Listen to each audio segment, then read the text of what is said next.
का वध हो गया।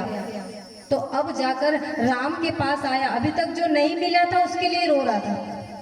मेरी पत्नी छिन गई, राज्य छीन लिया, अरे भाई मुझसे दूर हो गया। और अब जब सब मिल गया तो राम के पास आकर कह रहा है कि अब प्रभु कृपा करो यह भांति, सब तजी भजन करो दिन रात। तो एक संत ने इसको और सरल कर दिया। किसी ने जाकर पूछा कि सब तज देंगे, आप सूत्र देते हैं और कहते हैं कि रामायण की हर चौपाई, मानस की हर चौपाई मंत्र है। इसका पाठ कोई करे, एक ही चौपाई को पकड़ ले और उसी का मनन करे, उसी का चिंतन करे, फिर उसे कोई अन्य साधन करने की आवश्यकता नहीं है। वो चौपाई उसे तार देगी, चाहे वो किसी भी भाव से करे। तो अब यहां तो क्या है, सब तजू, तो सब तो मुझसे नहीं तजा जा सकता।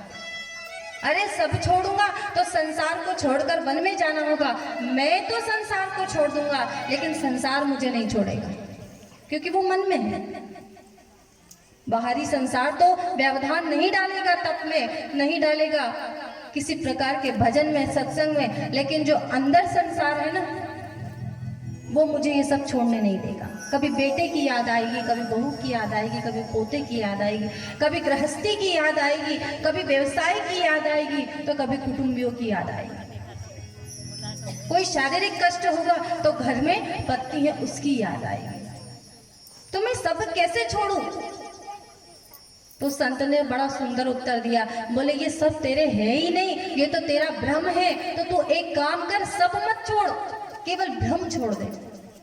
तो उन संत ने उसे ये चौपाई दे दी कि भ्रम तजी भजन करो दिन रात। सिर्फ भ्रम को ही तो छोड़ना है, सबको छोड़ने की आवश्यकता ही क्या है? जैसे ही भ्रम दूर हुआ वैसे ही सब कुछ अपने आप छूटने लग जाएगा। परीक्षित जो श्री सुखदेव जी महाराज के सानिध्य में आकर बैठा है, इसको श्राप क्यों लगा? क्योंकि ये भ्रम में पड़ गया, मस्तक पर कली ने वास कर लिया। अब कली ने वास क्यों किया? नगर भ्रमण के लिए निकला तो देखा एक काला पुरुष एक गाय और एक बैल को पीट रहा है, मार रहा है, और वो आपस में बात कर रहे हैं कि मैं पृथ्वी हूं, वो गाय पृथ्वी है और वो बैल धर्म है, जिसके 3 पैर टूट चुके हैं, मात्र एक पैर है और वो है दान का। इसीलिए कलयुग में दान का ज्यादा महत्व है। तुमसे सत्य नहीं होगा। आज सत्य बोलता ही कौन है? बात बात में तो झूठ बोलते हैं, और सबसे ज्यादा झूठ कौन बुलवाता है? कौन बुलवाता है? सबको पता है, मोबाइल। घर में है फिर भी कह रहे हैं कि बोल दे घर में नहीं हो। तो बच्चा भी बड़ा, आजकल के बच्चे कितने होशियार होते हैं, वो कह देता है कि पापा कह रहे हैं कि मैं घर में नहीं हूं। बड़ा झूठ बुलवा, हर जगह सत्य है, छोटी सी छोटी बात में हम झूठ बोलते हैं। और अगर कोई बात बात में सत्य बोलता हो ना, तो उसको तो ऐसे देखते हैं पता नहीं सत्य रहा नहीं। और सत्य निभाना हर किसी के बस की बात भी नहीं है महाराज। तब तो आज के समय में तब कौन करता है? परिवार का परिपालन कर लो, परिवार बंधा हुआ हो, संगठित हो, यही सबसे बड़ा तप माना गया है कलयुग में। कहते हैं मतभेद हो जाए तो चल जाएगा परिवार में, किंतु मनभेद नहीं होना चाहिए। जहां 4 बर्तन होते वहां आवाज तो आती है, लेकिन इसका अर्थ ये नहीं है कि उन 4 बर्तनों में से 3 को अलग कर दिया जाए और एक ही से चौका संभाला जाए। ये बस की बात किसी की नहीं है कि एक ही बर्तन में पकाया जाए, उसी में खाया जाए। हो सकता है क्या? सबका अपना अपना महत्व है। दया, आज के समय में दया किसके पास है? किसी के पास नहीं। ये जो रोड चलते हैं, बड़े बड़े एक्सीडेंट हो जाते हैं, तो लोग उन पर दया लेकर सिर्फ वीडियो बनाते हैं और अपने रिश्तेदारों को ज्ञान बांटते हैं कि देखो भैया, तेज गाड़ी चलाने से एक्सीडेंट हो जाते हैं तो गाड़ी धीरे चलाओ। लेकिन ये नहीं कि मोबाइल को जेब में रखकर उसको अस्पताल तक पहुंचाएं। दया कहाँ है? तो सत्य, तप, दया तीनों नहीं रहे, मात्र रहा है दान। इसीलिए कहा जाता है कि दान दीजिए। अब दान का ये अर्थ नहीं कि अनाज का दान करें, अन्न का दान करें, दूध का दान करें या किसी धन संपत्ति का दान करें, मात्र ये नहीं। दान होता है समय भी, दान होता है आपके मन का भी, कि आप अपने मन को उस मनमोहन के चरणों में दान कर दीजिए कि अब ये तेरा हुआ। अब अगर ये इधर उधर भागता है तो मेरी नहीं, तेरी जिम्मेदारी है, मेरी नहीं है वो। दान का ये महत्व है। और जब तीनों पैर टूट चुके हैं, एक ही मात्र पैर बचा है, तो वो रोते हुए पृथ्वी से कह रहा है कि अब कलयुग का प्रवेश हो गया। राजा परीक्षित ने सुना तो दौड़ कर आया, कौन है ये कलयुग जो मेरे राज्य में रहकर गाय और बैल को इस तरह से प्रताड़ित कर रहा है, यातना दे रहा है। कलयुग आया, चरणों में पड़ गया। राजा परीक्षित कौन है जिसमें इतनी सामर्थ्य थी कि अगर वो मना कर देता कि तू मेरे राज्य में प्रवेश नहीं कर सकता, तो ये विधाता ने बनाए हैं चारों युग, कलयुग की भी इतनी हैसियत नहीं थी कि वो वहां प्रवेश कर जाता। वो युग को, कलयुग एक युग है, जैसे सतयुग गया, त्रेता गया, द्वापर गया, कलयुग आया है, लेकिन राजा परीक्षित इतने सामर्थ्यवान है कि वो कलयुग को भी दूर हटा सकते हैं। मना कर दिया, दूर हट जा। कहा प्रभु चरणों में प्रणाम करता हूं। अरे मुझे विधाता ने बनाया है और हम सबका एक चक्र है, एक नियमित समय है। अब द्वापर का समय जा चुका है, मेरा समय आया है, तो आप कृपा करें। तो उसे कुछ स्थान दिए गए कि जहां मदिरा पान होता हो, जहां हिंसा होती हो, जहां पर स्त्री पर कुदृष्टि डाली जाती हो, जहां जुआ खेला जाता हो, यहां पर तेरा वास होगा। अब विचार करें हम कि आज का समय इन चारों जगहों पर जो व्यक्ति है वही बहुत बड़ा इंसान है। जो मदिरा पान करता है, जो जुआ खेलता है और धन कमा कमा कर घर में लाता है, वो बहुत बड़ा व्यक्ति है। कलयुग ने हाथ जोड़ा, प्रभु ये तो चारों, मेरा परिवार कितना बड़ा है और ये चारों तो बहुत तुच्छ जगह हैं, कोई अच्छी जगह भी दो। तो राजा परीक्षित ने कहा ठीक, तुझे स्वर्ण में वास दिया, तुझे सोने में वास दिया। कौन सा सोना, कौन सा धन? अनीति का धन। जब हम किसी का छीन कर अपने घर लाते हैं, वो कलयुग को साथ में लेकर आते हैं। जब किसी का दिल दुखाकर हम अपने घर में लाते हैं धन, तो कलयुग को साथ लेकर आते हैं। राजा परीक्षित ने दे तो दिया, लेकिन जब घर आया और घर आकर पता चला कि एक कक्ष में एक संदूक है जिसके ऊपर लिखा हुआ था कि इसे खोलना मना है। ये भीम दादा ने बंद करवाया था। उसमें जरासंध का मुकुट था और बड़ा सुंदर मुकुट था, तो भीम दादा लेकर आ गए थे। युधिष्ठिर ने मना भी किया कि ये अनीति का है, ये उसका है, उसके पुत्र का होना चाहिए, तुम मत लेकर आओ। लेकिन भीम दादा नहीं माने, उसे लेकर आए। और जब युधिष्ठिर ने कहा तो उसे संदूक में बंद करवा दिया और उस पर लिख दिया इसको खोलना मना है। फिर भी खोला, देखो तो इसमें क्या है। मुकुट को देखा तो सिर पर धारण कर लिया। अब जब अनीति का धन होगा तो यहाँ कलयुग ने विचार किया कि एक बार राजा को वश में कर लो। प्रजा को वश में करना कोई बड़ी बात नहीं, सीधे मस्तक पर आकर बैठा।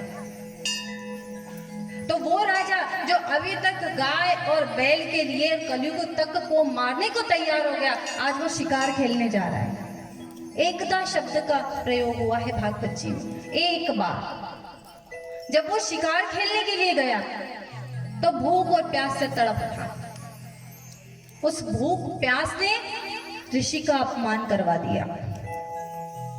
मरा हुआ सर्प ऋषि के गले में डाला। श्रृंगी ऋषि ने श्राप दिया, घर आया और ज्यों ही मुकुट उतारा अपने भूल का भान हो गया और भूल का भान होते देर नहीं लगी और पत्नी से कहा कि अब ये जीवन ना रहे तो ही अच्छा। अरे मेरे पूर्वजों ने भगवान की भक्ति कर करके अपना जीवन उज्जवल कर लिया और मैंने एक संत का अपमान किया है, मैंने अपने कुल का नाम डुबो दिया। क्या उत्तर दूंगा जब मैं स्वर्ग पहुंचूंगा और अपने पितरों के समक्ष खड़ा होऊंगा तो क्या उत्तर दूंगा कि मैंने एक संत का अपमान किया?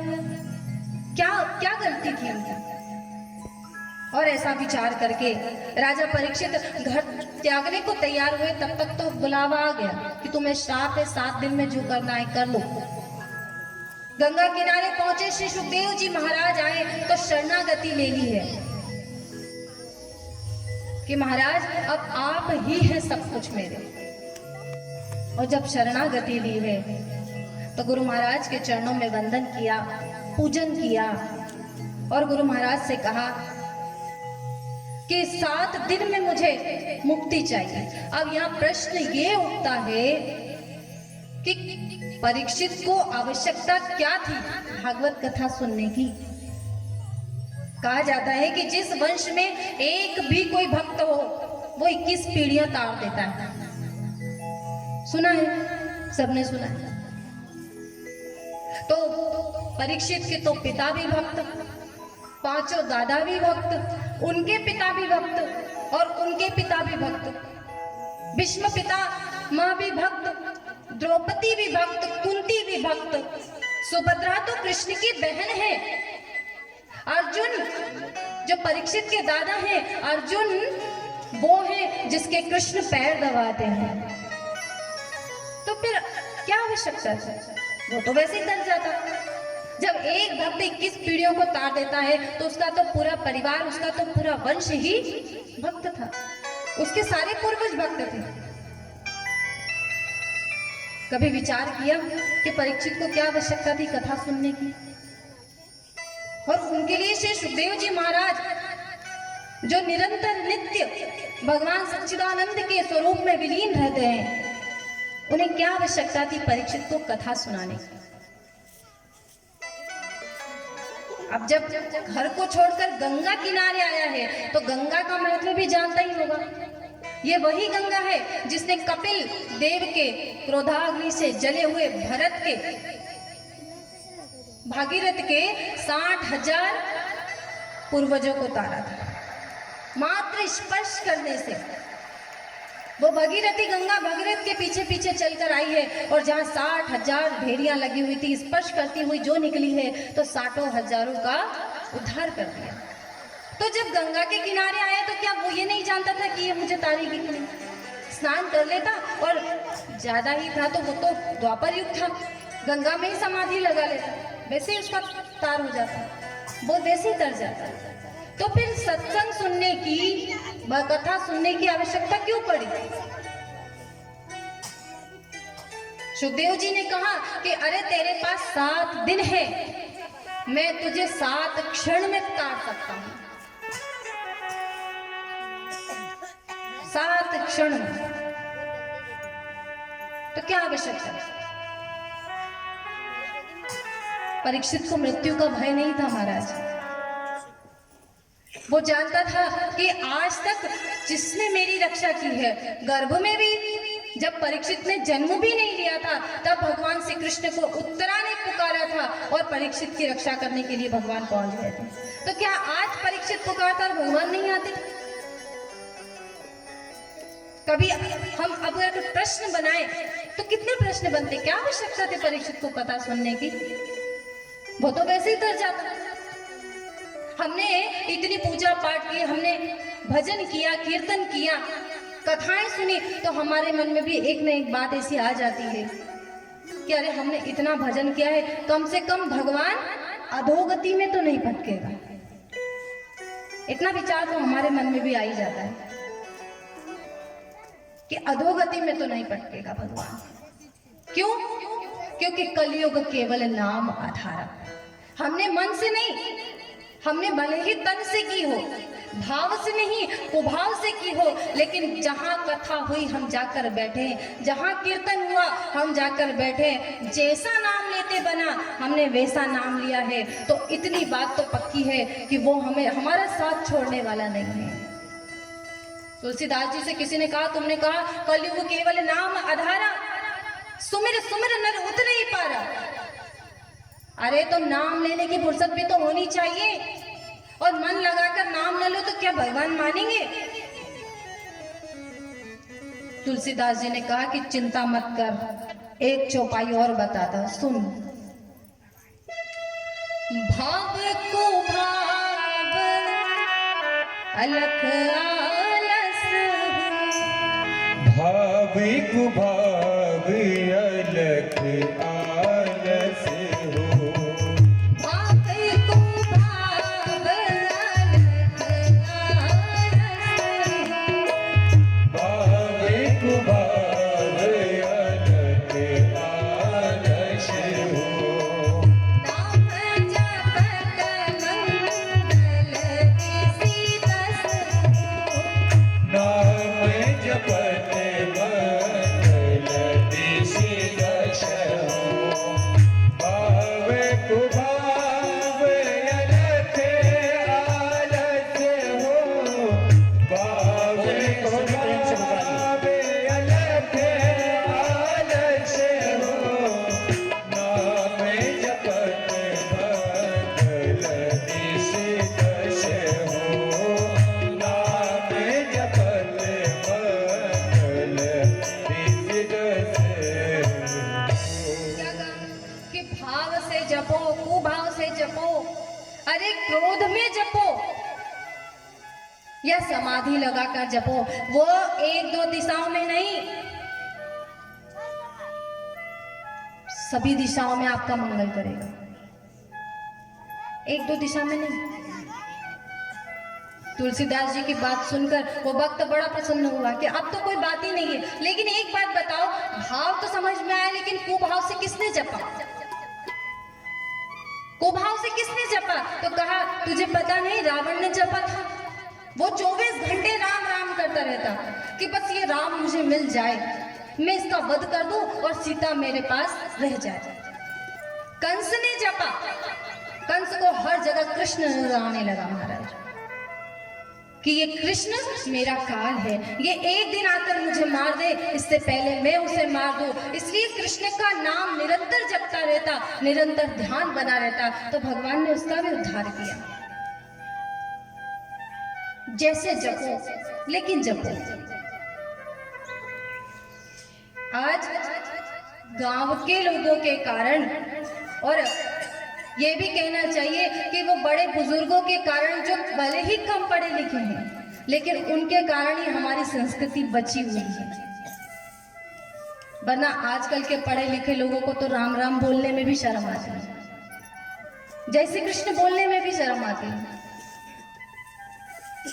जब वो हाय हाय हाय करते ना, तो गांव की माताएं कहती कि हमारे यहाँ कोई मर जाता था जब हाय हाय करते थे।